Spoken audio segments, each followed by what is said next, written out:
Our half-ghost hero was floating in the ghost zone, still in the future as he changed to ghost form trying to break the restraints, but sadly wasn't strong enough. Though he bumped into the future version of the box ghost who was a lot more physically fit than in his time, and was blasted by them, as he also bumped into Skulk Tech and Johnny 13 as they also blasted him too. Jazz walked in asking Danny shouldn't he be studying for the CATs, not knowing this was Dark Danny. He then tells her that he's already got his future planned, though his ghost sense went off, with Cujo rushing in while in attack dog form and barked at Dark Danny, growling viciously, getting between him and Jazz, which confused her, though the person she believed to be Danny then laughed, saying that their senses were as sharp as ever. Jazz looked confused as to what's going on, with Dark Danny revealing himself and telling her that her Danny is floating helplessly in the ghost zone about 10 years from now. She tells him that Danny will escape and defeat them, though he questions how did he do that exactly. Phantom Portal was destroyed, and he'll destroy the one that idiot Cheesehead arch enemy of his has once he finds it. Dark Danny then blasts both Jazz and Cujo, sealing the ghost dog in the Fenton thermos, saying that he just needed them out of the way for now, and shapeshifted back into the form of our half-ghost hero at his current age before going off. Jazz later wakes up in bed, confused, as Jack and Maddie come in explaining that Danny told them she fell asleep helping him study, so they tucked her into bed, and that Danny left early to make it on time. Jazz grabs the boomerang and runs off with it down to the lab, putting a note on it and tying it together with her headband, throwing it into the ghost zone, saying that she hoped this was gonna work. We then cut to our Danny as he kept trying to reason with the others there, telling them that he didn't do anything to them. They didn't believe him, blaming him for what happened to them. Danny tries to make them leave him alone, shouting out to get away as he finally unleashed the ghostly wail, blowing them back away from him. Dark Danny was reaching into the desk, but finds the answers missing, confusing him more, as he'd have to find another way to get everyone to the Nasty Burger, as our Danny was hit in the back of the head with the boomerang. And finding Jazz's note, reading it, he then sighs, saying that it figures Vlad would be involved, as he goes to find their portal since it was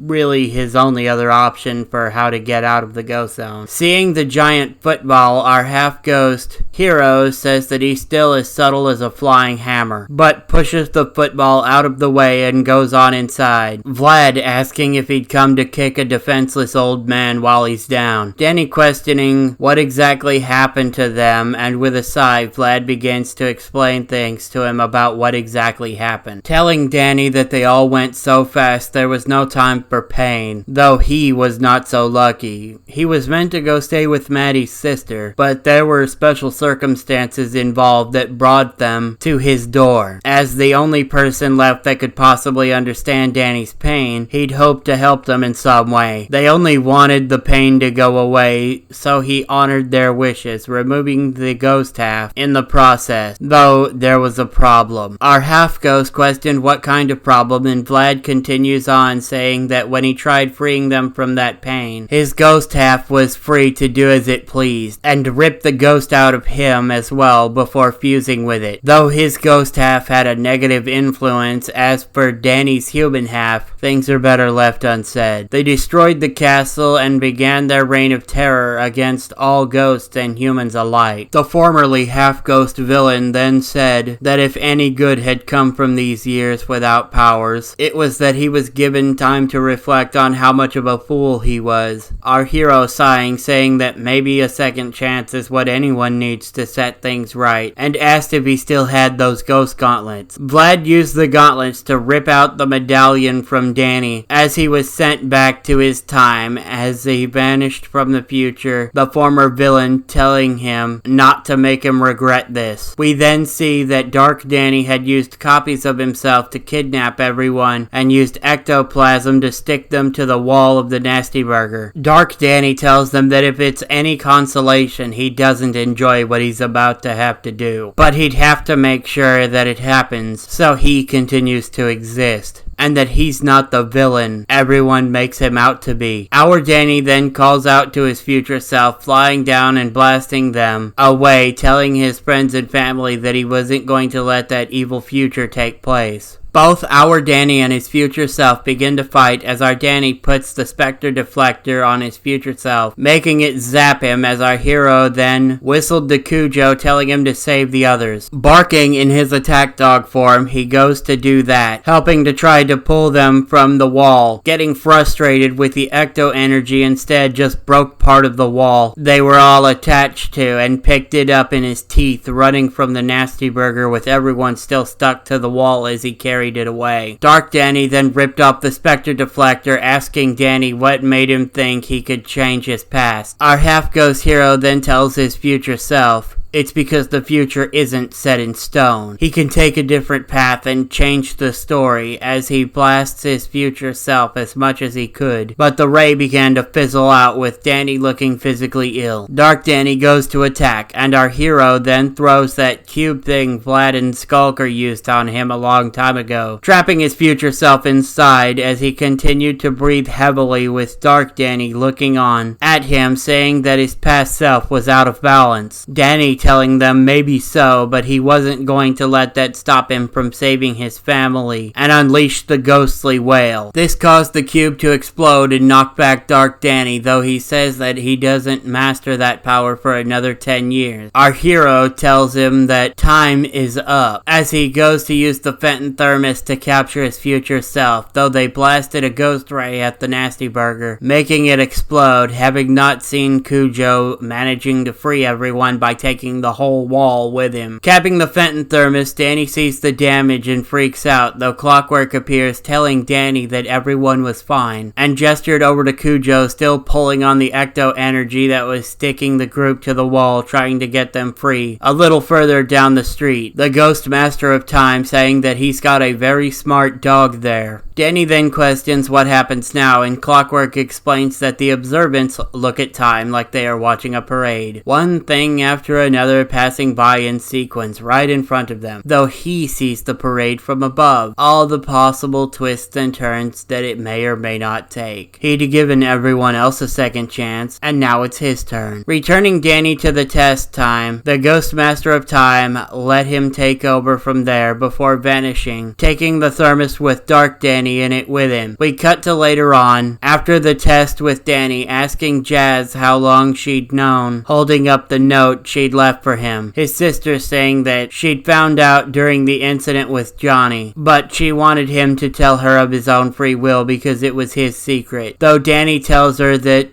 it's their secret now. The observants were talking about how Clockwork manipulated the boy and violated the Accords, so the Ghost Master of Time told them that that was their Accords, not his. They tell him that he cheated, and that whatever happens now is on his head, to which Clockwork tells them to observe the door. After leaving, the man in the lab coat appeared, saying that Clockwork's changes may cause an unknown variable to take place, though Clockwork says, as if I need to tell me that, Paradox. Perhaps I should be getting back to dealing with the Universal Watch and helping Ben with stopping Eon now. To which the man in the lab coat, Paradox, says that perhaps he should before vanishing, with the cloaked figure saying that he was curious to see how things changed for his boys.